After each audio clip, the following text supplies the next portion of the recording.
দিব লাগিব এইটো দামেল দিব পৰা যাব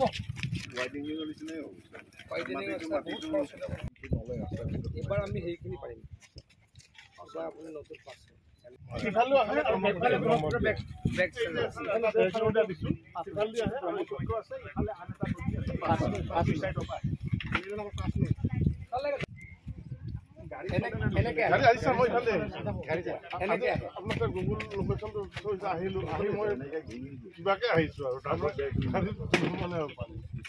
আমাৰ ঢেকিয়াজুলিৰ সমষ্টিত এইখিনি নতুন অংশ আগতে এইখিনি আমাৰ বৰচলা সমষ্টিত আছিলে ইয়াতে অলপ পানী হয় তাৰ কাৰণে সন্মানীয়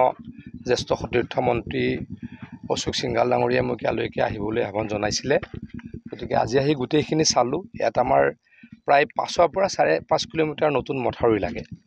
আৰু সেইখিনি এবাৰ আমি কৰি দিম বুলি প্ৰতিশ্ৰুতি দিছোঁ আৰু 5 কিলোমিটাৰ আমাৰ এটা ৰাস্তা আছে য'ত আমি থিয় হৈ আছোঁ এইটো ৰাস্তাটো চাপৰ হোৱাৰ কাৰণে অভাৰটপ হয় পানী ওপৰেদি বাগৰে এই ৰাস্তাটো হয় ওখ কৰিম নহ'লে ৰাস্তাটোৰ কাষৰে ডাৱেল বান্ধ দিম কিবা এটা নিশ্চয়কৈ কৰিম মুঠৰ ওপৰত প্ৰায় 10 কিলোমিটাৰ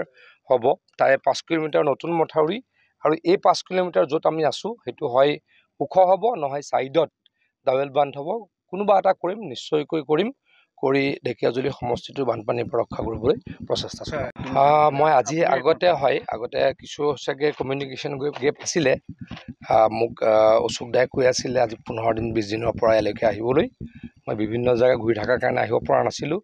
আজি আহিলোঁ আহি পেলাই কামখিনি চালোঁ আৰু কৰিম বুলি প্ৰতিশ্ৰুতি দি গ'লোঁ প্ৰতিশ্ৰুতি দি কাম নকৰাকৈ নাথাকোঁ খৰালি হ'লেই মানে বাৰিষাৰ পাছতেই এই কাম অতি তৎপৰতাৰে আৰম্ভ কৰিম আমি তেখেতসকলৰ সহভাগী আৰু এই ৰাইজক আমি বানপানীৰ পৰা সুৰক্ষা দিম এই প্ৰতিশ্ৰুতি আছে এবছৰৰ ভিতৰত এই সমস্যাটো মোৰ সমষ্টিৰ সমাধান হ'ব মথাউৰি হ'ব হয়